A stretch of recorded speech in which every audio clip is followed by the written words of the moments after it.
NFT. Sekarang kalian pasti udah mulai aware ya sama istilah itu. Di video ini gue mau coba jelasin dikit lebih dalam soal NFT dan apa iya bisa bikin kita lebih cepat kaya.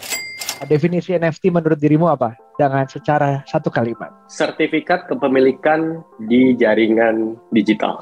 Tahu kepanjangan NFT apa? Tahu, non-fungible token.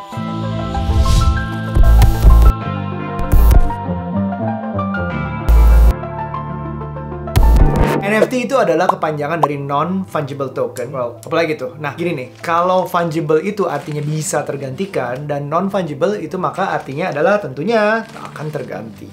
Kau tak akan terganti.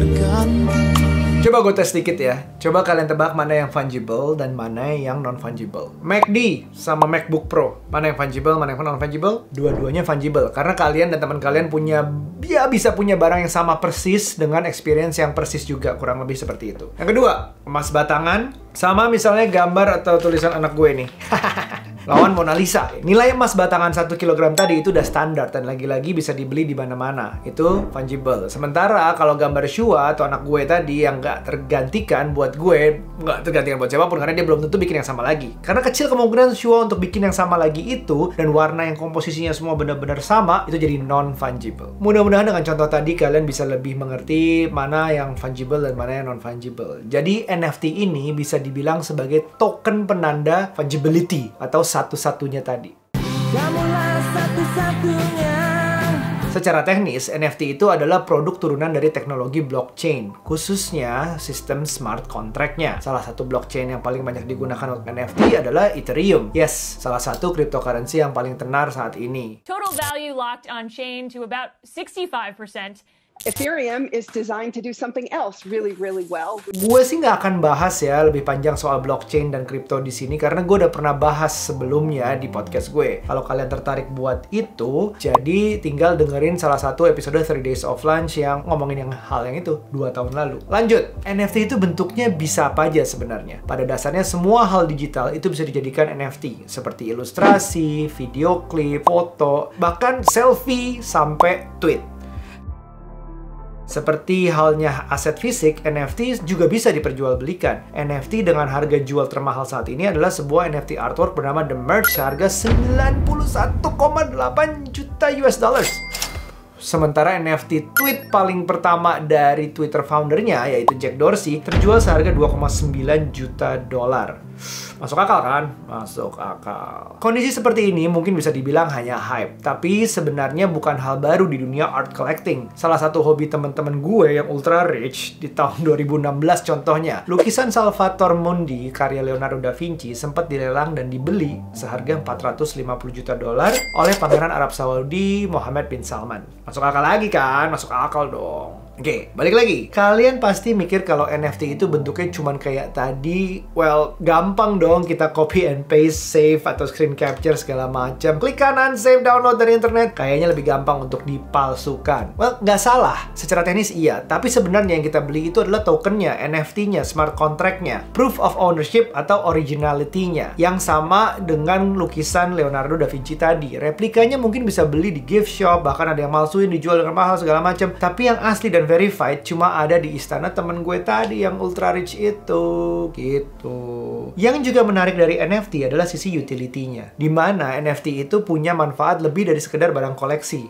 Seperti membership, freebies, exclusive access ke suatu tempat atau acara, dan lain-lain. Salah satu project NFT yang punya sisi utility adalah The Good Society. Ini bisa gue jadiin contoh relate banget sama kehidupan sehari-hari kita. Ini adalah NFT lokal karya anak bangsa dari Dedengkot di balik Bright Spot Market atau The Good Step. Nah, kalau kamu jadi kolektor NFT-nya The Good Society, kamu bisa dapat benefit kayak, well, 1 tahun gratis kopi dari The Goods Cafe, limited edition tote bag, The Goods membership, early access untuk koleksi baru The Good Step, foto bareng gue lah.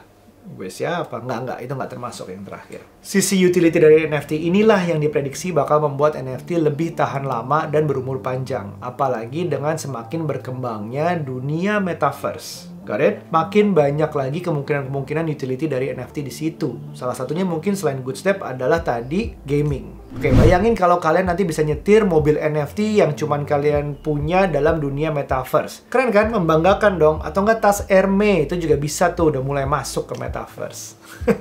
Menurut lo NFT itu kalau dipanjangin apa? Sebenarnya balik lagi ini adalah proof of ownership ya. Kita itu kan sudah hidup di dunia, let's say dunia digital itu sebenarnya udah lama sebenarnya, ya kan? Semenjak kita udah kenal sama social media, semenjak kita udah kenal sama smartphone. Sekarang practically setiap orang itu spending waktu di handphone itu like 9 jam, 8 jam, 10 jam, kadang-kadang lebih per hari. So practically hidup kita setengah udah di dunia maya gitu. Dan sekarang ada sebuah penanda mungkin ya, penanda untuk mengesahkan kepemilikan kita dalam bentuk digital yang sebelumnya nggak ada. Sebelumnya kayak misalnya gue tanya Aryo gitu, lu punya foto-foto di Instagram. My basic question is, apakah lu benar-benar punya foto tersebut? Ya, it belongs to the platform that we submitted to. Exactly. And now, whatever yang lu claim atau lu bisa punya penandanya dalam bentuk token, dalam bentuk NFT itu, ya itu berarti lu punya gitu. So, that's the huge difference sebenarnya dari sebelumnya. NFT is a unique asset, unique digital asset, di mana aset ini memberi utility yang beda. Jadi mungkin ke Mas Aryo, utility-nya adalah ya cuma satu gambar yang cantik gitu. Ada juga yang kayak membership untuk masuk ke dalam klub, di mana klub itu membahas tentang topik-topik yang kamu lumayan tertarik. Jadi NFT adalah digital asset, tapi fungsinya apa? Ya tergantung orang masing-masing sih. Oke, jadi kalau kita simpulkan, kita jadi biar kayak cepet harus jadi seniman dong. Terus jualan karya gue di NFT, marketplace kayak OpenSea, Nifty Gateway. Tapi tunggu dulu, ada beberapa hal yang mesti kalian perhatikan sebelum terjun jadi seniman dadakan. Pertama-tama, meng-NFT-kan karya kalian sendiri atau disebut dengan istilah minting NFT itu juga nggak selalu gratis. Biaya ini juga disebut gas fee, cenderung fluktuatif bahkan, dan pernah mencapai $700 per minting. Itu agak mahal saat itu. Lalu ada sales fee yang potongannya 2,5-5% tergantung lah marketplace-nya. Jadi karena ada biaya ini, perhitungan pricing-nya mesti matang dan promosinya juga mesti kenceng, ya biar kejual, jadi nggak rugi. Itu pun kalau ada yang beli ya. Nah, yang menarik dari NFT ini juga satu lagi adalah sistem royalty, di mana kalian sebagai NFT creator bisa set royalty sampai dengan 10%. Ada 6, ada 8, maksimalnya 10%. Jadi setiap NFT yang dijual oleh kolektornya akan mendapatkan 10% setiap transaksi dari harga penjualannya. Makin sering NFT kalian ditransaksikan, makin banyak juga royalty yang kalian terima. Jadi passive income, who knows? Menurut lo masa depan NFT seperti apa? I think ini the biggest disruption especially in creative industry since Renaissance. Karena right now, sekarang dari sudut pandang artis ya. Dulu artis itu misalnya let's say Leonardo da Vinci gitu ya. Bikin Mona Lisa. Dia let's say menjual Mona Lisa dengan harga $1,000 at that time gitu ya. Sekarang Mona Lisa value-nya udah millions, maybe hundreds of millions of dollars of today. Pertanyaannya apakah Da Vinci masih dapat royaltinya if itu dijual lagi atau berpindah tangan. Those artists tend to have only one shot opportunity, sell and then that's it. Karena royaltinya sudah selesai. Dengan adanya NFT ini, kepemilikan itu akan terus tercatat bahwa ini kreatornya siapa. Misalnya kreatornya Aryo jual ke gua harganya 1 juta. Aryo dapat 1 juta. Gua jual lagi ke teman gua harganya 2 juta. Gua dapat 2 juta, tapi Aryo tetap dapat. Oh iya, kalau pakai NFT percentage of it gitu. Terus menerus, jadi lo akan terus dapat royalty from whatever sales. Jadi ini akan benar-benar mengubah landscape sebenarnya dari dunia kreatif itu sendiri. Dan juga yang tadinya kita ngerasa kita benar-benar hidup di dunia online, hence the metaverse. Sekarang kita benar-benar punya sesuatu yang benar-benar kita punya dan kita bisa pamerkan gitu ya. Karena it's all about flexing sebenarnya kalau sekarang ya, it's all about flexing. Jadi the future is still so masih sangat besar, masih sangat lebar. Gue ngelihatnya yang kita lihat sekarang ini not even scratching the surface. Apa yang itu bisa lakukan gitu ya ke depan. And you as a content creator kayaknya punya kesempatan besar to capitalize on it gitu ya, to explore on it juga. Itu tadi kalau kalian mau jadi NFT creator. Nah, kalau kalian mau jadi collector kayak gue, pembelian NFT bisa kalian lakukan pada saat first drop langsung dari kreatornya, walaupun collector di secondary market. Jadi kalau yang langsung itu ada whitelist lah istilahnya. Kalau nggak dapat, belinya di public market, lalu baru secondary market. Nah, kalau di dunia saham, kalian bisa lihat misalnya IPO atau di pasar reguler. Wah, Kok kayak saham? Investasi dong nih. Sabar. Aspek investasi di sini adalah pasarnya itu karena niche banget. Kayak sneaker culture di mana semua orang ngerti dan mau beli Air Jordan 1 Off-White, segala macam White Chicago dengan harga 30 kali lipat di atas harga retailnya. Dan juga nggak semua sneaker bisa punya momen kayak Jordan Off-White itu. Begitu juga NFT.